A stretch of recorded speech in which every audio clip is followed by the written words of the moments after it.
बॉलीवुड में फिल्में शुरू होती हैं, बंद होती हैं और कुछ फिल्में थिएटर तक पहुंच जाती हैं। मैं ये बात आपको इसलिए कह रहा हूं क्योंकि जितनी फिल्में आप लोग देखते हैं थिएटरों में, उससे कई गुना ज़्यादा यहाँ पर फिल्में शुरू होती हैं, लेकिन ज़्यादातर फिल्में बंद हो जाती हैं। कारण बहुत से हैं। कभी प्रोड्यूसर के पास पूरा पैसा नहीं होता, कभी प्रोड्यूसर डायरेक्टर के बीच में आपसी मतभेद होता है, या फिर प्रोड्यूसर या एक्टरों के बीच में मतभेद हो जाता है, और बहुत सारी फिल्में डब्बा बंद हो जाती हैं। और कई फिल्में तो सेंसर होने के बाद भी थिएटर तक नहीं पहुंच पाती क्योंकि उन्हें बाहर ही नहीं मिलती, बिकती ही नहीं है वो फिल्में। तो जितनी फिल्में आप लोग थिएटर में देखते हैं, उससे ज़्यादा फिल्में बनती हैं हमारे इंडिया में। आज मैं आपको एक ऐसी ही फिल्म का किस्सा बताऊंगा जो शुरू हुई और आखिरी के 2-3 दिन की शूटिंग रह गई थी, तब बंद हो गई। मैं यहाँ पर जिस फिल्म की बात कर रहा हूँ, उस फिल्म का नाम है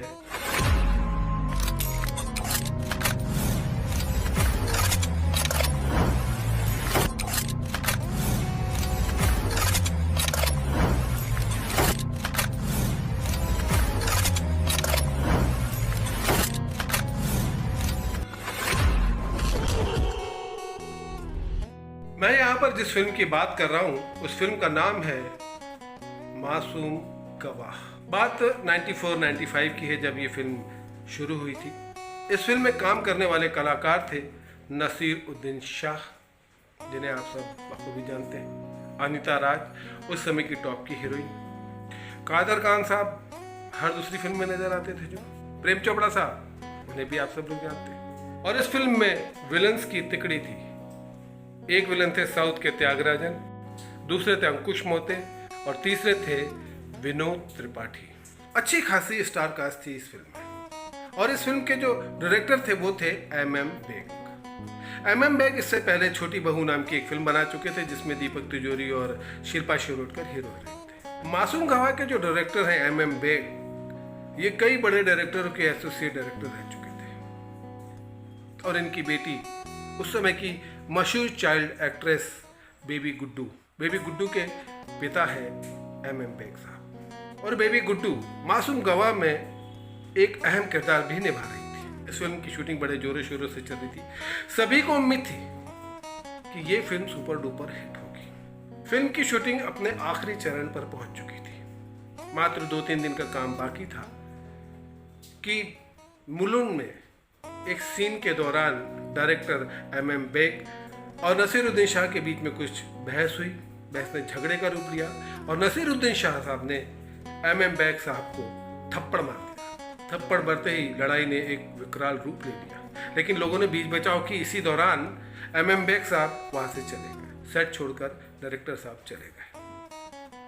उस दिन की शूटिंग कैंसिल हो गई। इस फिल्म के जो प्रोड्यूसर थे विजय और मुकुंद, उन्होंने नसीर जी से पूछा कि आखिर बात क्या हुई थी। तो नसीरुद्दीन शाह ने कोई जवाब नहीं दिया, बस इतना कहा कि आगे शूटिंग करनी है तो डायरेक्टर से कहो कि मुझसे माफ़ी मांग ले।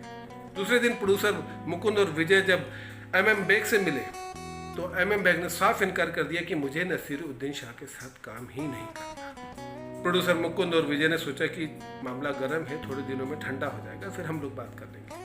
तो उन्होंने थोड़े दिन इंतज़ार किया और फिर वो MM बेग के पास गए। तो उन्होंने कहा कि मैंने कह दिया है कि मुझे नसीरुद्दीन शाह के साथ काम नहीं करना, तो नहीं करना।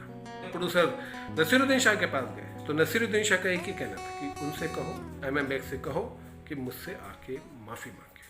झगड़ा किस बात पे हुआ था, ना नसीरुद्दीन शाह बताने को तैयार थे, ना MM बेग बताने को तैयार थे।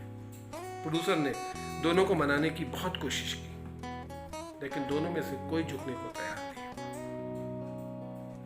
प्रोड्यूसर ने कहा कि हम दूसरा डायरेक्टर लेके फिल्म कर लेंगे, तो नसीरुद्दीन शाह तो मान गए, लेकिन MM बेग साहब ने उन्हें NOC नहीं दी।